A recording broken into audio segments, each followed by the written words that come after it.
doing this. It's really amazing to me. I can describe all these people walking around each other. And George Lopez of the Port Orange Paranormal, and he has a blog talk radio show that I've been on for a year. And California Haunt Shar is like when I do this, it proves so much to people. And then they go home and they start thinking about it. And then the fear that if there's good and wonderful, there may be bad and wrong. That's right. Yeah. And so this is not necessarily where we're heading with this conversation, but on some level, I guess that's a journey of mine now, is to help people understand that when you see bad and wrong or evil, it's not necessarily a paranormal as much as an unhealthy spirit.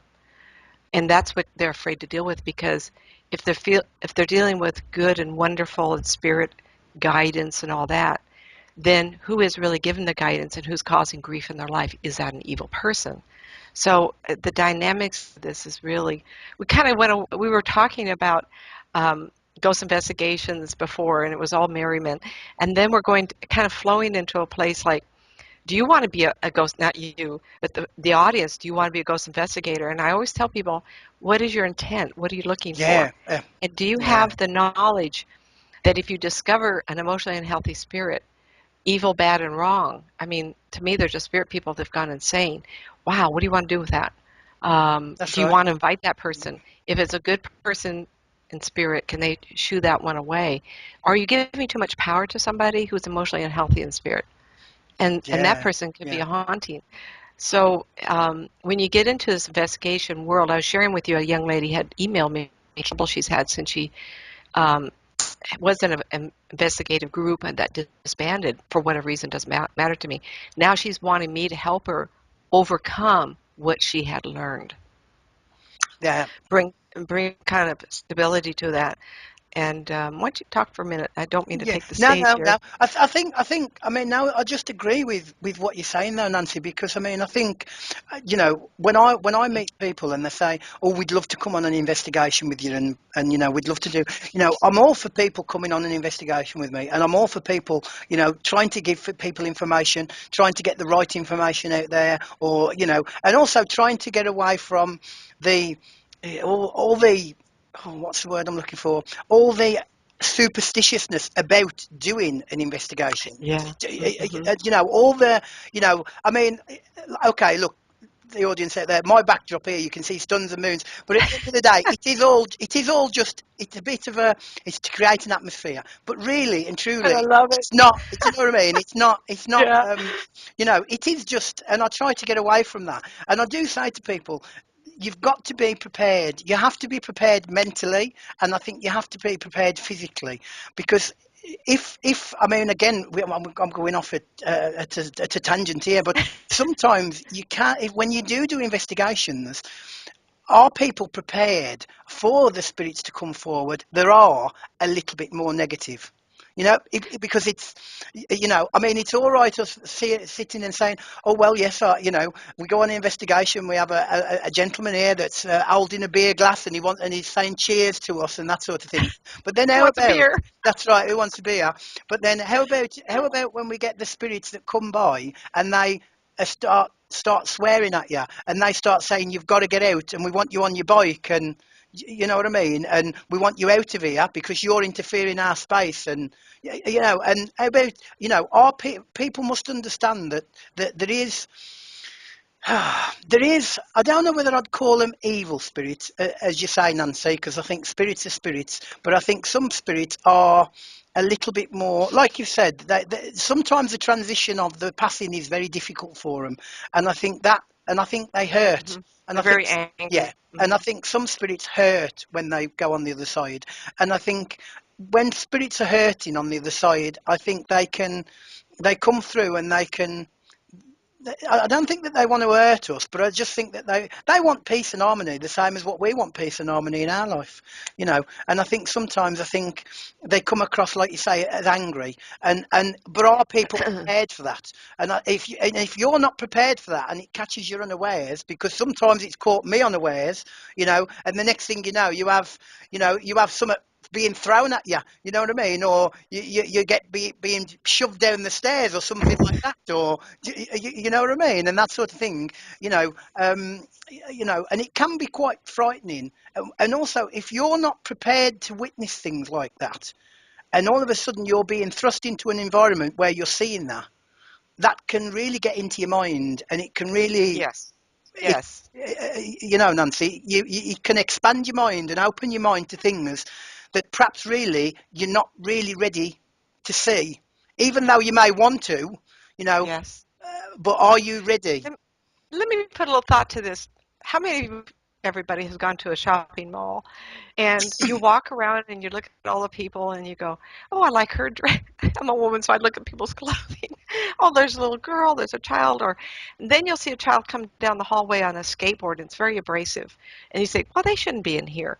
Or you see an older person with a big smoke stogie out of their mouth and it smells up the whole place. Everybody's irritated. How dare they smoke something stinky like that in the mall with all these little kids around? Take the same perspective in a ghost investigation. Someone comes through as a spirit person and they're angry or abrasive. How would you treat them if they were alive? That's how I deal with it. They're no different to me. Absolutely. At 22 years, every day I've worked this, you can imagine how many spirit people I've dealt with. And the way I get around it, there's people around me all the time, even this minute. And I allow them to be there. Don't mind, they don't Yeah, affect my life in that way. yeah, So I allow them to be there. But if they were invasive, interruptive in my face, as though they're a living person, they cannot get away with it. Now then, that's how I treat them. And I go, get out of here. Who do you think you are? a- And I go, get out absolutely. of my space. I'm a Yeah, living one. You not. You go somewhere else. Go play in yeah, Timbuktu somewhere. that's right. Hope No, people in Timbuktu is not watching this. But then there's then there's a few people that have gone insane. And there's a client of mine, he's out of New York, and he had a friend drop dead at a very early age. And I've only seen this a few times, everybody. And you would associate the person as a ghoul. And the unfortunate place is that he had young children. He was at the height of his career, and he passed over, and he not haunted, but he was around this friend trying to get back in his body, and they had buried it. I mean, it was just such emotional grieving that he died so suddenly. And you know, you have a health issue, you don't know you're going to die of a heart attack in your 50s, early 50s. It's just traumatic. And then the years since he's passed, about 3 years now, I've witnessed him. And my friend, he's shown up in my friend's environment. And I said, don't say his name who shall not be said, because then that spirit person will come around and he's that's gone right. insane. He's gone insane. And it's not like and I saw another woman too. She went insane and she was a specter flying around incoherently insane. And I thought, well, why was she like someone who drag around chains in a spooky movie? And I saw her and I thought, no one can even talk to her. The other person reminded me of the Munsters movie, the guy that answered the front door. He was a tall, thin guy, and he had his head, and he wore his face white. This man just happened to be tall and thin. And as a spirit person, he had no emotion anymore, and you could talk to him, but he couldn't talk back. And he just went insane. He just hung his head, and he was standing there like a stick. But he got ashen. He forgot what his face looked like. It was just pieces of it. It's really, I don't know. And then you might say, oh my God, Nancy, tell me if any of my relatives have become that person like this. There's no way to know. It clearly is unfinished business. And then I apologize for taking the stage again. But then people would call me up and say, you didn't tell me if this person's all right or that person's. Well, actually, if a person went insane, they're not going to show up necessarily, That's right. and I won't know it Absolutely. in the first place. That's right. And I don't believe they're going to be insane forever because that spirit will stay spirit until the other family members pass over. And then when the other family members pass over, then he's with his family again. So it's like unfinished business in spirit land will be caught up. They Yeah. don't, I've never seen it forever. Now, I don't know. I've never gone to Egypt in a pyramid and seen anybody hang around a pyramid. It's 3,500 years, Yeah. 5,000. But I get the sense it doesn't last. It's kind of like in a bad dream and then you wake up. So if anybody's watching this and think about all the Uncle Joes in the family that have been really bad people, are they haunting, like, ugh. What I'm saying is I think it's more temporary. So who are you really afraid of? Who's out there? Go That's ahead, right. John. Talk No, about what they could be afraid of. well, that's it. I mean, just to give you an example, I mean, with that, with the way spirits progress and that, and you say that you don't get a sense that it stays forever. I mean, again, I have a gentleman that's been coming to see me, over the last 3 or 4 years now, about once every 6 months. He came, and his brother passed away in terrible circumstances. Nancy, he was in a chair, basically had a heart attack, wasn't found for 6 weeks. Oh, So he just wasted away in the chair, as you can imagine. And his dog that he had with him also died the same way because he couldn't. There was no food for the dog, and the dog just wasted away by the side of him. And his brother found him like that. But over the when he first started coming to me, obviously I could see his brother, and his brother was sat down in a chair, and I could see, gaunt face, all the rest of it, as you do. But then over the period of time that he's been coming, slowly but surely, every time he's come, his brother has been in a different form. Up until the most recent part, where I said, when he came a few weeks ago, I said, your brother's he's actually standing with you. I says, and he looks wonderful. yeah. There's no ailments. There's no, all He this. became emotionally healthy. Yeah, that's right. You know what I mean? Sphere person. That's Yeah. right. So that directly links in with sort of what you were saying about how spirits, they don't stay the same forever. They do progress. But I think there is some part of it. I think that some spirits will tend to. I think it's the undefinable time, from, how long is it going to take this spirit to transition into this. Some of them make Hmm. it, some other spirits don't. They need to wait for the family members, like you said, to pass over, to pull them with them, sort of thing.